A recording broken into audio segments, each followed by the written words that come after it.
Mereka dalam keadaan tersesat, yang nyata-nyata tersesat. Nah, kita lihat sahabat, bagaimana kemudian dua kelompok ini di tengah-tengah kaum di agama kita, khususnya orang-orang yang mengaku dirinya sebagai Nasara atau Nasrani, ya selama ini mendampingi orang-orang Islam di negara ini hidup.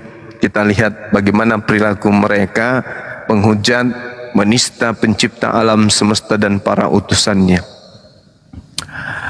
1 menit, sahabat yang dimuliakan oleh Allah, 30 detik ya. Halo. Di sini ada tamu. Tadi siang kita melihat seorang Kristen kemudian mencoba untuk malam. Ya bentar Bang Yusur ya, sabar. Satu orang Kristen mencoba menyesatkan umat manusia dengan dengan PDF yang mengatakan bahwa baginda Rasulullah Muhammad sallallahu alaihi wasallam itu belajar Bible, belajar buku Lukas, buku Matius, buku Yohanes melalui paman daripada istri beliau, yaitu Warakah. Itu adalah fitnahan yang sangat kejam. Kenapa mereka kemudian melakukan seperti itu? Karena sejatinya mereka ini adalah wa kanal kafiru ala rabbihi zahira. Mereka penolong setan di dalam durhaka kepada Allah. Saya kira begitu pokok materi kita atau pembukaan materi kita pada malam hari ini. Demikian, terima kasih. Oke Bang, terima kasih. Kita sapa dulu nih, ada user. Silakan Bang, dibuka mic-nya. Mic-nya dibuka Bang. Bang user. Waduh. Dibuka Bang, mic-nya Bang. Ya, dari NTT ya. Saya sudah dengar tadi sedikit komentar itu, saya mau bertanya, bisa tidak? Bang user, ini Halo? Kristen atau Islam? Saya orang Kristen dari NTT. Oke, apa ini pertanyaannya? Yang kamu maksudkan orang Nasrani di situ siapa yang kalian maksudkan dalam itu ceramah tadi itu apa yang kamu maksudkan di situ? Orang Nasrani yang mana menurut kamu tuh? Yang dimaksudkan di dalam Al-Quran itu Nasrani, yaitu mereka orang-orang yang zalim, yang sekarang disebut Kristen, yang di dalam ini enak sekali. Kisah Para Rasul 24 nomor 5 jelas dikatakan Paulus ini adalah tokoh dari Nasrani. Iya. Aduh. Iya. Bapak gampang-gampang sekali menyatakan begitu, Bapak. Silakan mari kita buka Kisah Para Bapak langsung Pewarta. menuduh memang, Bapak. Enggak, saudara, kita buka ya. Nasrani kau maksudkan dengan Kristen begitu? Di dalam kitab saudara. Enak-enak saja kau menyatakan begitu. Silakan Anda buka Nasrani kisah. itu menurut kami itu ajaran bidat itu. Coba saudara buka di dalam Kisah Para Pewarta 24 nomor 5, di sana ada kau baca di situ, saya buka di sini coba. Oke, silakan. Kau buka di situ, saya lihat di sini ya. Kau Saya yang baca atau saudara yang baca? Kau omong kitabnya berapa, ayat berapa, nomor berapa? Omong sudah? Iya, baik. Di Kisah Para Pewarta 24 nomor 5. Telah nyata kepada Kisah kami. Rasul berapa? 24 nomor 5. Telah Kisah nyata Para Rasul 24 nomor 5. Telah nyata kepada kami bahwa orang ini. Lihat dulu, tunggu dulu. Awas. Baik Ibu, silakan di ini. Maaf ya Bu ya. Kisah Para Rasul nomor berapa? Nomor 5. Setelah nomor 5 itu nomor 6. Sebelum nomor 5 itu nomor 4. Kisah Para Rasul 5 ayat berapa? 24 nomor 5, Tante. Oh, Kisah Para Rasul 24 nomor 5. Oke, 24 5. Iya, Oke. ya susah memang 25. kalau. Oke, sudah cari. Iya, Kisah Para silakan. Rasul. Iya. 24 5. Oke. Iya, kakak harus banyak belajar Bible sama Bang Zuma ya, biar pintar ya. Bang Suma belajar Bible dari Bang Suma enak saja. Lah ini faktanya Anda belajar. Alkitab punya Suma kah? Dia Iya, belajar dari Suma. Tapi faktanya Enak sekali. Bang Suma yang ngajarin Tante. Mau di mana lagi, itu fakta kan? 24 5. Oke, baca sudah, saya dengar di sini. Iya. nyata telah kepada kami Salah, bahwa telah nyata. Salah, hati-hati. oh telah nyata. Ya, oke. Saya ulang ya. Ya. Nyata telah kepada kami bahwa Telah nyata. Salah, kalimat itu salah. salah. Bidat. Oke, saya ulang. Bismillahirrahmanirrahim. Nyata telah kepada kami bahwa orang ini adalah penyakit sampar, seorang yang menimbulkan kekacauan di antara semua orang Yahudi di seluruh dunia yang beradab, dan bahwa dia adalah seorang tokoh dari sekte orang Nasrani. Dalam manuskrip tertua disebutkan Nasoraios. Itu yang disebutkan Paulus, itu kau punya otak. Lalu siapa itu, Mana yang Bang? mengatakan Paulus? Kita baca terjemahan 2014. Terjemahan siapa punya? Kami sudah menemukan bahwa orang yang bernama Paulus ini adalah pengacau. Siapa punya? Saya selesaikan dulu. Itu kau terjemah, kamu punya otak. Itu terjemahan 2014, Tante. Tante apa itu salah tuh? Telah nyata. Tidak ditulis tentang Paulus di situ. Itu Paulus. Oke, ya sudah, kita baca seluruhnya ya, Tante ya. Kita buka Lukas, kisah para pewarta. Panjang tiba di situ. Kau sudah menunjukkan ayat 24. Pasal 24 ayat 5 ternyata tidak ada disebutkan Paulus di situ. Oke, saya baca dari nomor 1. Paulus kah? Tante, saya baca dari nomor 1 ya. 5 hari kemudian datanglah imam besar Ananias bersama-sama dengan beberapa tua-tua dan seorang pengacara bernama. Begini dulu. Bapak ini orang Islam, tapi gampang-gampang saja menggunakan Alkitabnya kami untuk kepentingan Bapak punya agama. Tadi Tante bertanya tentang Nasrani. Tante, tadi kan saya tanya tentang Nasrani. Iya, ternyata membenarkan agamamu, tidak bisa seperti begitu. Ternyata Tante, ternyata di kitab Tante itu disebutkan kalau Paulus itu Nazaroios. Tidak bisa. Lah itu sudah tertulis begitu. Ada Tante. Seperti kau punya otak ya. Ada tertulis, Tante yang cantik. Ku baca ya dari nomor 1 ya, atau dari nomor 2 aja. Paulus dipanggil menghadap. Tidak usah begini, yang saya permasalahkan begini. Abang dengar dulu, Abang semua dengar dulu ya. Iya Tante, kenapa? Begini. Kamu punya hak apa menggunakan Alkitabnya orang? Tadi Tante bertanya. Kami tidak pernah menggunakan Al-Quran untuk mengajarkan agama kami. Tanteku yang cantik, yang setiap hari pakai daun sirih. Tante bertanya tentang Al-Quran kata Yahudi dan Nasrani di dalam surah Maryam ayat 37 kan? Itu urusannya kau, kami tidak percaya situ. Ya, itu urusannya kau jangan samakan. Tante bertanya. Bawa suruh kepada saya itu apa? Tante bertanya.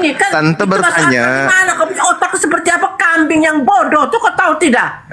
Jangan emosi Tante, nanti sirinya ketelan. Hati-hati, sirinya ketelan nanti. Kau bahas tentang kau punya Al-Quran, langsung kau baca-baca, kau sebut kata Nasrani bilang di akhir zaman begini, maka saya tanya, Nasrani itu apa yang kau maksudkan? Nasrani itu adalah Kristen. Nasrani itu Kristen. Kami tidak mengakui Nasrani. Lah itu di kitab Tante ini tertulis. Pertama itu tuh. Tanteku yang cantik, yang imut-imut, yang bulunya betisnya berbulu halus.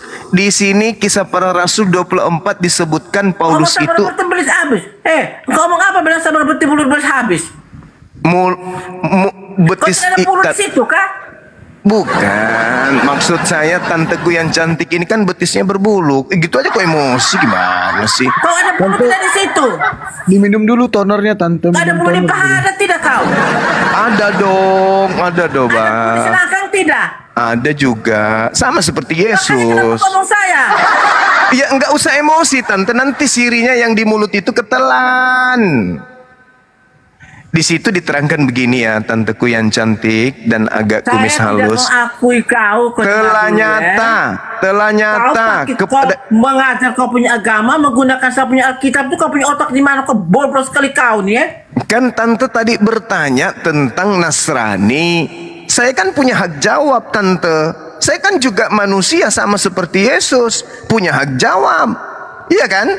Masa nggak boleh? Maka saya terangkan Kisah Para Pewarta 25. Di situ Paulus disebut sebagai Nasrani. Iya, di sini tidak ada menyebutkan Paulus punya nama. Baca makanya izinkan. Kau tahu baca tidak di situ? Makanya izinkan ponakanmu ini membaca dari nomor 2-nya. Paulus dipanggil menghadap. Saya tetap tidak mau terima karena saya anggap kau tidak punya wewenang, tidak punya hak untuk menggunakan Alkitabnya kami. Tante bertanya ke saya sebagai ponakan, wajar dong saya menjawab. Tidak bisa, tidak bisa. Kenapa tidak bisa, Tante? Kalau saya tanya kau punya nabi, betis kita sama-sama berbulu loh. Jadi nggak usah lah Tante itu emosi. Kan bertanya, kenapa Nasrani? Ku jawablah di Bible ada. Paulus dipanggil menghadap dan tertulus mulai terdakwa. Katanya, Felix yang mulia, oleh usahamu kami terus-menerus menikmati kesejahteraan dan oleh kebijaksanaan banyak sekali kebaikan atau perbaikan yang dilaksanakan oleh bangsa kami. Semua itu senantiasa dan di mana-mana kami sambut dengan sangat terima kasih. Akan tetapi supaya jangan terlalu banyak menghabiskan waktumu, aku minta supaya engkau mendengarkan kami sebentar dengan kemurahan hatimu yang terkenal itu. Ternyata kepada kami dan sudah nyata bahwa orang ini adalah penyakit sampar. Jadi Paulus disebut sebagai penyakit sampar, seorang yang menimbulkan kecauan di antara semua orang Yahudi di seluruh dunia yang beradab, dan bahwa Paulus adalah seorang tokoh dari sekte orang Nasrani. Apa yang salah, Tante? Saya membaca dengan jujur, tidak kutambahi, tidak kukurangi. Kau tuh pakai kau punya Al-Quran itu untuk pengajaran. Kau jangan ambil orang punya, kau punya hak apa kau? Tante bertanya tadi kepadaku tentang Nasrani. Saya tahu kau Tante bertanya adanya muncul di dalam apa pada kau ni people. Kau pada orang yang begini. Kau saya baru tahu kau ini Tante yang cantik.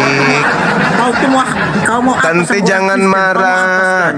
Nanti ponakanmu ini kirimkan alat cukur kumis. Nggak usah marah. Di dalam surah Maryam. Bang. Supaya diminum tonernya. Iya bisa juga sih. Nanti saya kirim ke kau lagi. Tante. Dilihat untuk cukur kau punya bulu, kau mau kah? Tante, belum ada orang Kristen di Indonesia khususnya yang bisa mengalahkan pengetahuan Bibelnya dengan Bang Zuma. Belum. Para pendeta di Indonesia, Tante, harus belajar Bibel ke Bang Zuma. Begitu, Tante, yang benar. Jangan karena Tante bermodalkan kumis, Tante merasa mau mendikte saya. Tante bertanya tentang Nasrani. Nah, saya katakan di dalam Kisah Pewarta 2. Kau samakan Nasrani itu dengan Kristen, itu yang saya tidak mau di situ. Di dalam kitab Tante Kisah Para Pewarta 24 nomor 5 tertulis di situ Paulus itu adalah tokoh dari Nasrani, Tante. Tidak ada kata Nasrani di sini. Di mana Nasrani? Ada, Tante. Di nomor 5-nya itu tadi Tante sudah baca pun. Alamak, bagaimana tanteku ini? Jangan mentang-mentang mantan pemain bola, Tante marah-marah. Kau jangan tafsirkan Alkitab itu menurut saya tidak mentafsirkan, Tante. Tertulis di situ Nasrani. Sekte Nasrani juga sudah ada. Sekte Nasrani itu terus di dalam bahasa Yunaninya Nasoraios. Bukan dimaksudkan dengan Paulus, bukan dimaksudkan dengan Paulus. Kau yang menyamakan Nasrani itu dengan Paulus, samakan lagi dengan Kristen. Kisah Para Rasul 24 nomor 5 tertulis begitu. Mau ke mana lagi, Tante? Siapa yang salah? Hapuslah sudah itu. Ganti di situ apa? Sekte apa gitu, sekte alay bum-bum atau apalah. Jangan tulis Nasrani kalau begitu. Bagaimana tanteku ini? Otaknya bagaimana ini nih? Aduh, Tante, sudah berapa lama paman pergi meninggalkan Tante? Kenapa stres sekali tanteku ini? Tertulis di situ dari sekte Nasrani. Ini Bible punya Tante. Kenapa pula emosi sama aku, bah? Tante sadar kah? Cuma kita sama aku aja kita diskusi ayo. Nasihati. Assalamualaikum. Waalaikumsalam warahmatullahi wabarakatuh. Alkitab orang, lanjut. Kami tidak pernah menggunakan Alkitab Al-Quran ya. Nah, giliran sebutan Alkitab bisanya Tante, padahal kan bukan Alkitab namanya, Biblos. Alkitab tidak pernah menggunakan Al-Quran untuk membenarkan. Lancar kali. Al-Quran tidak pernah menamai Al-Quran itu dengan sebutan Biblika, tapi Biblika menggunakan nama Alkitab. Gak sadar Tanteku ini. Percuma betisnya berbulu, mata kakinya hitam lebam, tapi bagaimana? Ada tertulis Nasrani, percumanya itu. Nah, tertulis pula di kitabnya, dibilangnya tidak ada. Jadi buat apa itu bulu betis tebal? Kalau ternyata tidak mau terima apa yang tertulis. Aku dibilang salah. Punya Nabi, kau punya Allah SWT itu tidak pernah ada satu kata pun. Kenapa pula lari ke situ? Kenapa pula lari ke situ? Kenapa lari ke situ, Tante? Kau punya mulut lancang sekali kau tuh. Apa yang lancang? Di dalam Bible tertulis Kisah Para Pewarta 24 tertulis di situ Nasrani. Itu gimana tuh? Sekte Nasraninya tertulis di situ. Kamu strategi. Coba Tante yang baca. Sama aku aja kita diskusi. Sabar anak kecil, sabar anak kecil. Ini Tante dulu. Tante bisanya Tante membacakan. Kamu takut kau punya kebe. Tante bisa membacanya itu. Bukan kau punya Nabi tuh. Bang Andi doubling jadi aku mute. Kenapa ya Tante emosi? Tante kenapa emosi? Nanti sirinya ketelan. Mana daun sirinya pakai batu tawas lagi. Matilah kalau ketelan. Itulah makanya Tante sisa baca. Kau punya. Coba kau ajarkan, kau punya ajaran moral Muhammad tuh apa, saya mau dengar. Mama itu jangan kau ambil dari dalam mata itu, kau punya otak tuh salah. Mama Kenapa mengamuk Tante? Ajaran iman moralnya Allah SWT. Diturunkan aja turunkan aja yang berkualitas. Iya Bang Andi. Tante dibawa dulu bagus. Tante hati-hati di jalan. Jangan lupa cukur bulu betis. Kita diskusi yang santai ya, nggak usah menghujat. Ini lebih tidak ada ilmu lagi nih Bang Andi. Tapi so intelek. Jangan langsung ayo kita diskusi yang topiknya masih so intelek. Ya topiknya masih yang kemarin. Ya topiknya masih yang kemarin.